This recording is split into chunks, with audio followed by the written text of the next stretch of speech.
విషయం చెప్పవలసి వస్తుంది. ఇక త్వరలో భారత్ బ్రిక్స్ అధ్యక్ష పదవిని చేపట్టబోతోంది.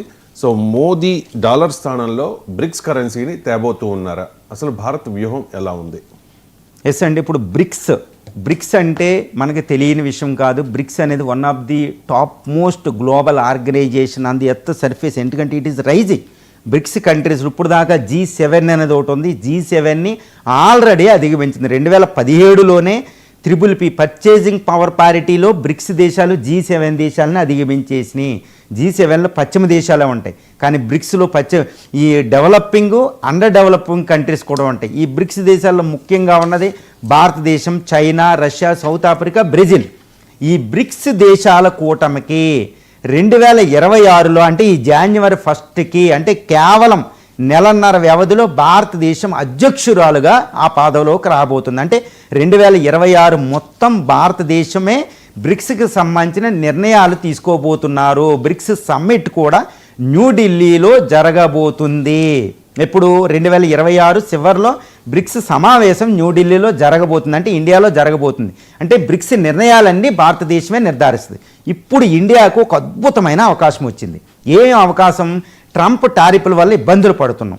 ప్రపంచంలో ఎన్నో విపత్తులు వస్తున్నాయి, కరెన్సీ, ట్రేడ్, వీటికి సంబంధించి.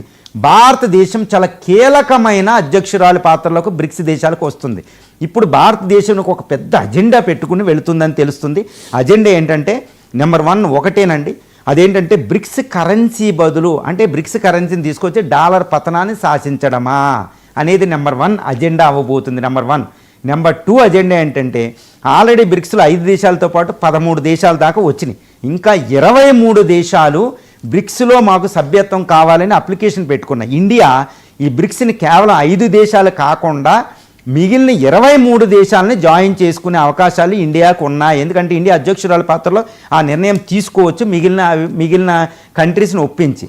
కాబట్టి బ్రిక్స్ ఎక్స్పాన్షన్ అనేది జరగబోతుందని చెప్పవచ్చు. అంటే అన్ని ఖండాలకి, ముఖ్యంగా డెవలపింగ్ అంటే గ్లోబల్ సౌత్ అనేదాన్ని వెస్టర్న్కి ఎగినెస్ట్గా భారతదేశం తీసుకురాబోతుంది. దీనివల్ల భారతదేశం గ్లోబల్ లీడర్గా అయ్యే అవకాశం ఉంది. 2 బ్రిక్స్లో 5 దేశాల్లోనే చైనా ఆధిపత్యం చాలా ఎక్కువగా ఉందండి. ఎందుకంటే మొత్తం ఒక $29 ట్రిలియన్ తీసుకుంటే $30 ట్రిలియన్, అందులో చైనా వాటాయే ఎక్కువ ఉంది, 60%.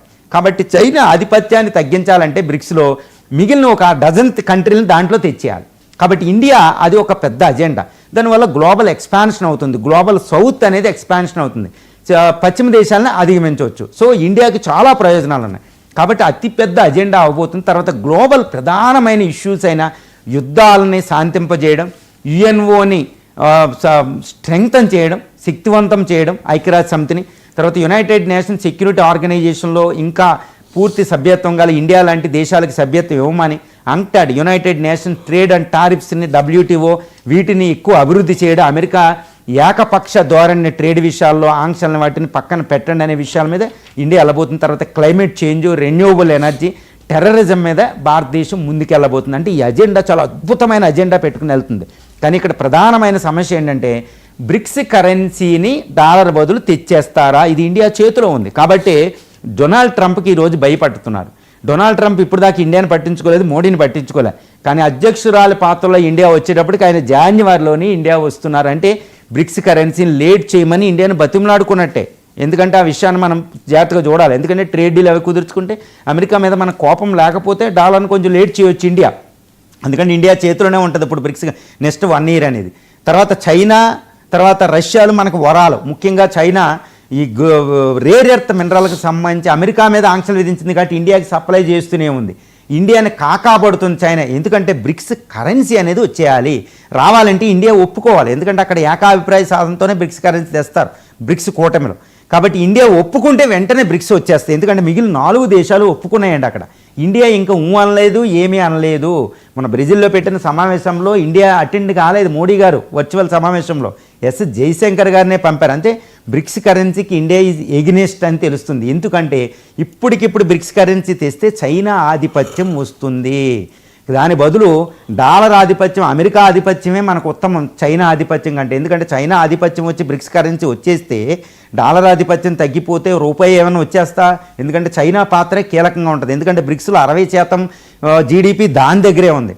కాబట్టి చైనా రెన్బిన్బి లేదా యువాన్ ఆధిపత్యం ఉంటుంది డాలర్ బదులు, అది ఇండియాకి చాలా ప్రమాదం, అమెరికా డాలర్ కంటే ప్రమాదం. కాబట్టి ఇండియా ఎంత అజెండా ఉన్న బ్రిక్స్ ఎక్స్పాన్షన్ ఇవన్నీ చేసినా డాలర్లు బదులు మాత్రం బ్రిక్స్ కరెన్సీని ఇండియా తెచ్చే అవకాశం లేదు. కాబట్టి ట్రంప్ ఇక్కడికి రావడం వల్ల ఆయనతో మనకి డీల్ అనేది ఇంపార్టెంట్. డాలర్ ఆధిపత్యం ఇంకో 2 దశాబ్దాలు కొనసాగితే భారతదేశం అప్పటికి 2040, 30, 35, 40 నాటికి ఒక అత్యున్నతమైన స్థాయికి వెళ్ళి చైనాతో సమానమైన స్థాయిలోకి వెళ్తుంది. అప్పుడు బ్రిక్స్ కరెన్సీ వస్తే మనం చైనాతో పోటీ పడగలం. ఇప్పుడు బ్రిక్స్ కరెన్సీ వచ్చేసింది అనుకోండి, డాలర్ పతనం అయిపోయి చైనా ఆధిపత్యం ఉంటుంది. చైనా కమ్యూనిస్ట్ ఆధిపత్యం అంటే ఫస్ట్ టార్గెట్ ఇండియా ఉంటుంది. కాబట్టి మోడీ గారు చాలా చాకచక్యంగా ఒక అద్భుతంగా ఈ ఎజెండా పెట్టుకుని బ్రిక్స్ని ముందుకు నడిపిస్తే పశ్చిమ దేశాలను ఆపుతూనే చైనాను ఆపుతూనే ఇండియా పాత్ర ఉండేటట్టు, కీలక పాత్ర ప్రపంచ రాజకీయాల్లో ఉండేటట్టు ఆయన వ్యవహార శైలి ఉండబోతుంది.